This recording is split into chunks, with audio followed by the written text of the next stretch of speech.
পাশের হার বাড়াতে এবং অঙ্কের প্রতি ছাত্রছাত্রীদের ভীতি দূর করতে এবার সিলেবাসে বদল। দিনের পর দিন পরীক্ষার ফলাফল খারাপ হয়ে চলেছে। মাত্র 25% ছাত্রছাত্রী বা তারও কম পরীক্ষায় উত্তীর্ণ হচ্ছে, অধিকাংশই ফেল। এই নিয়েই চিন্তিত শিক্ষামহল।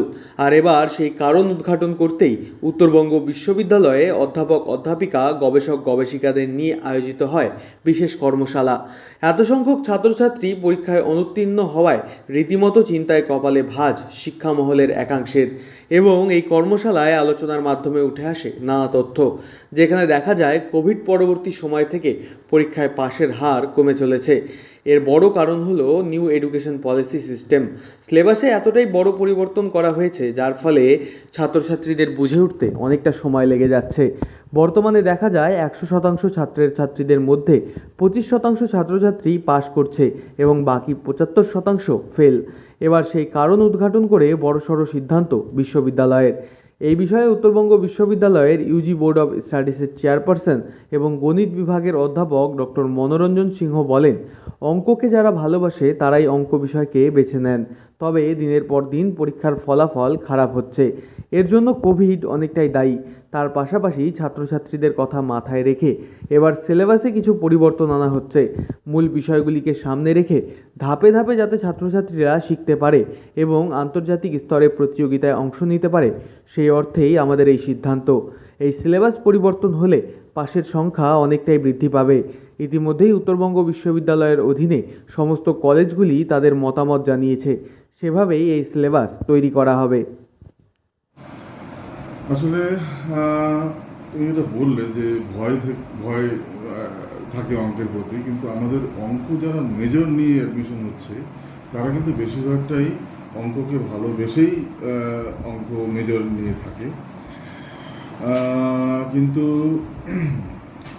আমরা এই বিষয়ে আমরা 2-3 বছর ধরে, বিশেষ করে করোনার পরে রেজাল্ট দেখে আমরা একটু শঙ্কিত আর কি হয়েছিলাম যে কি কারণে রেজাল্ট এত খারাপ হলো। ইভেন 25% মাত্র পাস করছে বা তারও কম। সেটা মাথায় রেখে তার কারণ উদ্ঘাটনের জন্যই আর কি মেনলি একটা ওয়ার্কশপ আমরা করেছিলাম 26 মার্চ এই 2025-এ। তো এটার উদ্দেশ্য যেমন প্রাথমিকভাবে ডিসকাশন অন এই যে ফেইলিওর অফ পরীক্ষায় যে খারাপ রেজাল্ট করার যে কারণ, সেটা উদ্ঘাটন করা। দ্বিতীয়ত সিলেবাসের অনেকটাই আমাদের করা বাকি আছে। মাত্র 2টো সেমিস্টার আমরা FIUGP যে 2020 রিভাইজড ওটা করা ছিল, আরও 6টা সেমিস্টারের সিলেবাস বাকি। তো তখন আমরা সমস্ত কলেজ, আমাদের ইউনিভার্সিটি রিলেটেড কলেজগুলোতেই আমরা রিকোয়েস্ট পাঠাই প্রিন্সিপালদের, এবং ওনারা ওনাদের টিচারদের, অঙ্কের টিচারদের ওনারা পাঠিয়েছেন। তার জন্য ওনাদেরকে অনেক ধন্যবাদ যে ওনারা কলেজগুলোর থেকে পাঠিয়েছেন। খুব সুন্দর সেই ওয়ার্কশপটা হয়েছিল এবং তার মানে আশানুরূপ ফলও আমরা পাচ্ছি। ফিডব্যাক ওরা অনেকেই হার্ড কপি পাঠাচ্ছেন, ইমেল করছেন, সেই ফিডব্যাকগুলো আমরা পড়ছি।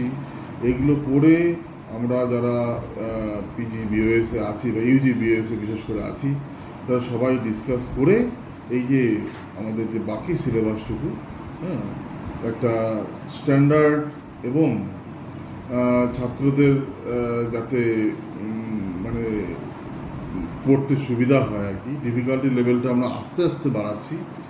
প্রথমেই একদম কঠিন জিনিস দিয়ে না করে 12 পাস করার পরে কোন কোন বিষয়গুলো রাখলে সুবিধা হয়, সেই রকম করে করেই আমরা আস্তে আস্তে আস্তে আস্তে ডিফিকাল্টি লেভেলটা বাড়িয়ে সিলেবাসটা কমপ্লিট করার চেষ্টা করছি। আর কলেজের যারা অধ্যাপকরা এসছেন তাদের ফিডব্যাক আমরা যা পাচ্ছি, সেটা আমরা যা মনে মনে ভেবেছিলাম আর কি, ঠিক অনেকটাই মিলেছে। তো আশা করি এই ওয়ার্কশপটা করার ফলে আর কি এর পরের সেমিস্টারগুলোতে বা পরের যে সেশনগুলোতে ছেলেমেয়েরা যদি সিনসিয়ারলি পড়াশুনো করে, তাহলে এইরকম ফলাফল আর আশা করি হবে না। ছাত্রছাত্রীদের উজ্জ্বল ভবিষ্যতের লক্ষ্যে এবং তাদের পড়াশোনার গুণগত মানকে বৃদ্ধি করতে এই উদ্যোগ। নতুন সিলেবাসের কারণে অনেকের পক্ষেই তা বুঝে উঠতে অসুবিধা হচ্ছিল। সেই অর্থে তাদের সুবিধার্থে এই পরিবর্তন। এই নতুন সিলেবাসে ধাপে ধাপে তারা একটি অধ্যায় পার করে আরেকটি অধ্যায়ে গিয়ে ভালো ফলাফল করবে বলে আশাবাদী বিশ্ববিদ্যালয় কর্তৃপক্ষ। শিলিগুড়ি থেকে সুজয় ঘোষের রিপোর্ট, লোকাল 18 বাংলা।